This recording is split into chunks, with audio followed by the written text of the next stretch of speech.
말씀의 핵심만 명확하게 성경 포인트입니다. 오늘은 그리스도인이 추구해야 할 복은 무엇인지 예수님께서 가르쳐 주신 팔복 말씀을 통해 살펴보겠습니다.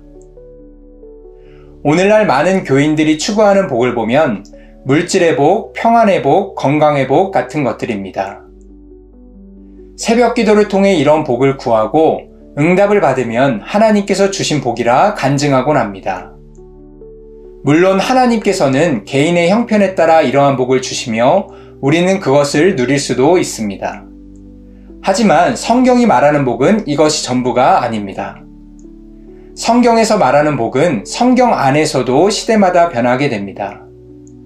구약 초창기 아브라함에게 약속하신 복과 초기 이스라엘에게 약속하신 복은 물질과 자손과 번영의 복이었습니다. 이러한 복을 약속하신 이유는 세상에 하나님을 널리 알릴 전도자 나라, 즉 제사장 나라를 만드시기 위해서였습니다.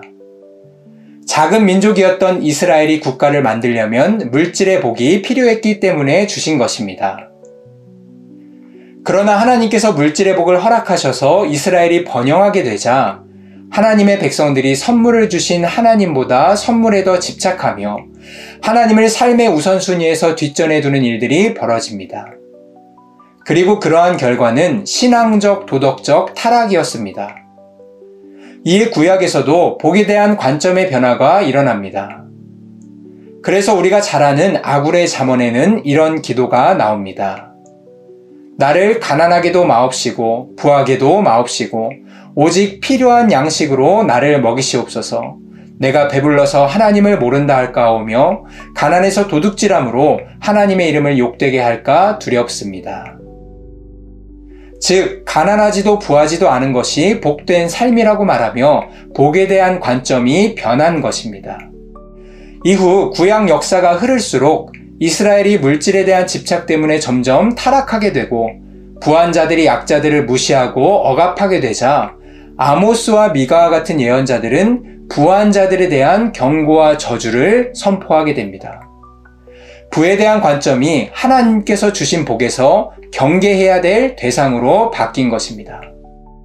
그리고 신약에 가면 예수님께서는 부자는 천국에 들어가기가 낙타가 바늘길 통과하기가 불가능한 것처럼 거의 불가능하다고까지 말씀하십니다. 즉 부자가 되기를 포기하라는 말씀과도 같습니다.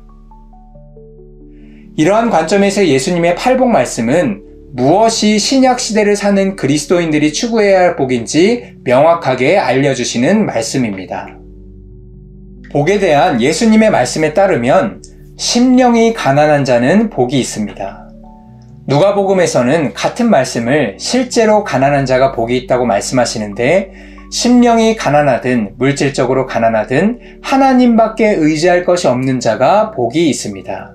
그리고 그가 받을 복은 천국입니다. 주를 위해 살다가 애통하는 자도 복이 있는데 그가 받을 복은 하나님의 위로를 받는 것입니다. 이 세상에서 양보하며 사는 온유한 자는 복이 있는데 하나님 나라라는 땅을 차지하게 될 것입니다.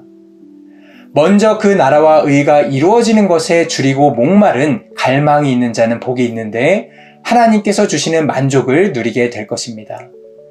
약자를 긍휼히 여기는 자는 하나님께서 긍휼히 여겨주시는 복을 받게 될 것이고 마음이 어린아이처럼 순수하고 깨끗한 자는 하나님의 임재를 경험하며 살 것입니다. 어디에 가든지 트러블 메이커가 아니라 피스메이커가 되는 자는 복이 있는데 그런 사람은 하나님의 사람이라 일컬음을 받을 것입니다.